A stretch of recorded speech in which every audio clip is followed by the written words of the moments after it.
Cinema താരങ്ങളെക്കാൾ stardom ഉള്ളവരാണ് cricket താരങ്ങൾ. കളിക്കളത്തിലെ പെർഫോമൻസിനൊപ്പം ജീവിതത്തിലെ ഓരോ മുഹൂർത്തങ്ങളിലേക്കും അവർ ആഗ്രഹിച്ചാലും ഇല്ലെങ്കിലും ആരാധകരുടെ ശ്രദ്ധയെത്തും. പുരുഷ ക്രിക്കറ്റ് താരങ്ങളായിരുന്നു പണ്ടൊക്കെ ആ സ്റ്റാർഡത്തിന്റെ ഏക അവകാശികൾ.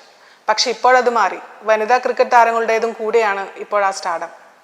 ഇന്ത്യൻ വൈസ് ക്യാപ്റ്റൻ സ്മൃതി മന്ദനയുടെ പ്രണയവും വിവാഹ നിശ്ചയവും വിവാഹത്തലേന്ന് വിവാഹം മാറ്റിവെച്ചതും ഇപ്പോൾ മുടങ്ങിയതുമെല്ലാമാണ് ആരാധകർക്കിടയിലെ പ്രധാന ചർച്ച. ഇതിനിടയിൽ കൗതുകകരമായൊരു കാര്യമുണ്ട്.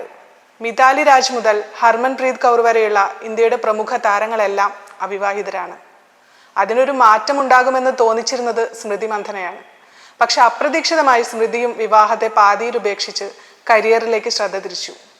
ഒരു വ്യക്തിയെ സംബന്ധിച്ച് വിവാഹം ജീവിതത്തിൽ അത്യാവശ്യമുള്ള കാര്യമാണോ എന്ന് ചോദിച്ചാൽ അതിന് കൃത്യമായൊരു ഉത്തരം കണ്ടെത്താൻ സാധിച്ചെന്ന് വരില്ല.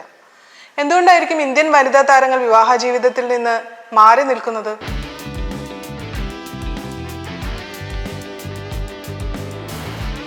ഇന്ത്യൻ ക്രിക്കറ്റിലെ ഇതിഹാസമാണ് മിതാലി രാജ്. പ്രായം 43. ഇന്നും അവിവാഹിത. വളരെ അപ്രതീക്ഷിതമായാണ് മിതാലി ക്രിക്കറ്റിലേക്ക് എത്തുന്നത്. പണ്ട് മിതാലി ഒരു ഭരതനാട്യം നർത്തകിയായിരുന്നു. 20കളിൽ താൻ വിവാഹത്തെക്കുറിച്ച് ചിന്തിച്ചിരുന്നുവെന്ന് മിതാലി പറയുന്നുണ്ട്.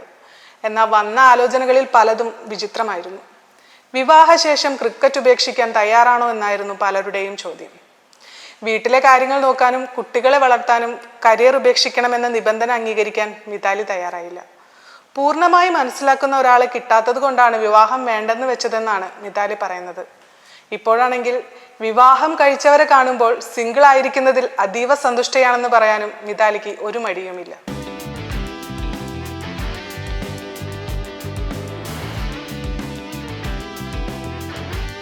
മിതാലി ഇന്ത്യൻ ക്രിക്കറ്റിലെ ലെജൻഡ് ആണെങ്കിൽ ഝുലൻ ഗോസ്വാമി അതിലെ എപ്പിക്കാണ്.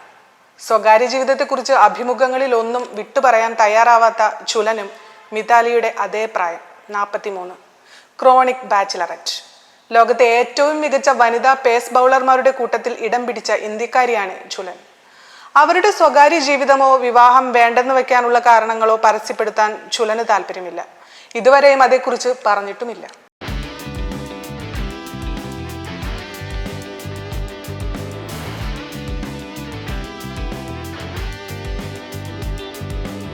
ഇന്ത്യൻ ക്യാപ്റ്റൻ ഹർമൻപ്രീത് കൗറിന്റെ കാര്യവും വ്യത്യസ്തമല്ല. 36-കാരിയായ ഹർമൻപ്രീതും വിവാഹത്തെക്കുറിച്ച് ചിന്തിക്കുന്നില്ല. വിവാഹം കഴിക്കാൻ ഹർമൻപ്രീതിന്റെ മാതാപിതാക്കൾ ഒരിക്കലും സമ്മർദ്ദം ചെലുത്തിയിട്ടുമില്ല. ഹർമൻപ്രീതിന്റെ സ്വപ്നങ്ങൾക്കൊപ്പം നിൽക്കാനായിരുന്നു അവരുടെ തീരുമാനം.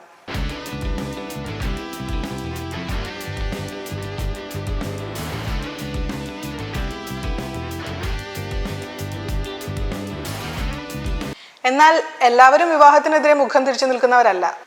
വ്യക്തിജീവിതവും കരിയറും ഒരുമിച്ച് കൊണ്ടുപോകാൻ ആഗ്രഹിക്കുന്നവരും ഇക്കൂട്ടത്തിലുണ്ട്. അതിനുദാഹരണമാണ് സ്മൃതി. സംഗീത സംവിധായകൻ പലാശ് മുച്ചലുമായി സ്മൃതി പ്രണയത്തിലായിരുന്നു.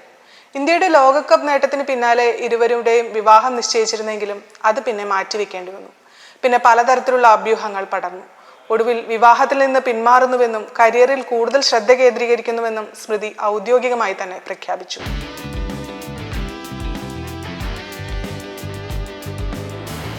പണ്ടത്തെ കാലത്തെ വിവാഹം കഴിഞ്ഞാൽ സ്ത്രീകൾക്ക് സ്പോർട്സിൽ തുടരുക എന്നത് വലിയ വെല്ലുവിളിയായിരുന്നു. എന്നാൽ ഇന്ന് സാഹചര്യം മാറുകയാണ്. വനിതാ പ്രീമിയർ ലീഗ് പോലുള്ള ടൂർണമെന്റുകൾ വന്നതോടെ താരങ്ങൾ സാമ്പത്തികമായി സ്വതന്ത്രരായി. ആരെയും ആശ്രയിക്കാതെ ജീവിക്കാൻ ഇന്നവർക്ക് കഴിയും. പക്ഷേ WPLലേക്ക് തെരഞ്ഞെടുക്കപ്പെട്ട ഇന്ത്യൻ വനിതാ താരങ്ങളിൽ കുട്ടിയുള്ള ക്രിക്കറ്ററായി ഒരു സ്നേഹാദീപ്തിയെ മാത്രമേ ചൂണ്ടിക്കാണിക്കാനുള്ളൂ. ഇന്ത്യൻ ടീമിന്റെ നെടുന്തൂണായ ഓൾറൗണ്ടർ ദീപ്തി ശർമ്മ അടക്കമുള്ള എല്ലാ താരങ്ങളും ഇപ്പോഴും അവിവാഹിതരാണ്. ഈ നിരയിൽ ഒരു അപവാദമുണ്ടെങ്കിൽ അത് നിലവിൽ ദേശീയ ടീം അംഗമല്ലാത്ത വേദ കൃഷ്ണമൂർത്തി മാത്രമാണുള്ളത്. യുവനിരയെ എടുത്താൽ റിച്ച ഘോഷും ഷഫാലി വർമ്മയുമൊക്കെ വളരെ ചെറുപ്പമാണ്. അവർക്ക് സ്വാഭാവികമായും വിവാഹത്തെക്കുറിച്ച് ചിന്തിക്കേണ്ട പ്രായമായിട്ടില്ല. പക്ഷെ പുരുഷ ക്രിക്കറ്റ് താരങ്ങളിൽ ഭൂരിഭാഗവും 30 വയസ്സാകും മുമ്പേ വിവാഹിതരാകും. ഋതുരാജ് ഗേഖ്വാദിന്റെ ഭാര്യ ഉത്കർഷ ക്രിക്കറ്റ് താരമാണ്. പക്ഷെ വനിതാ താരങ്ങളെ സംബന്ധിച്ചിടത്തോളം വിവാഹത്തിന് ശേഷമുള്ള കായിക ജീവിതം വലിയ കടമ്പ തന്നെയായിരിക്കും. ദീർഘമായ പരിശീലനവും യാത്രകളും മത്സരങ്ങളുമെല്ലാം ഇന്ത്യയിലെ പരമ്പരാഗത കുടുംബ സങ്കല്പങ്ങളുമായി ചേരുന്നില്ല. മിച്ചൽ സ്റ്റാർക്കും അലീസ ഹീലിയും ഒരേ വർഷം ഓസ്ട്രേലിയയുടെ പുരുഷ വനിതാ ടീമുകൾക്കൊപ്പം ലോകകപ്പ് നേടി. പക്ഷേ ഇന്ത്യയിൽ അങ്ങനെയൊരു കാലം ഇനിയും കുറച്ചകലെയാണ്.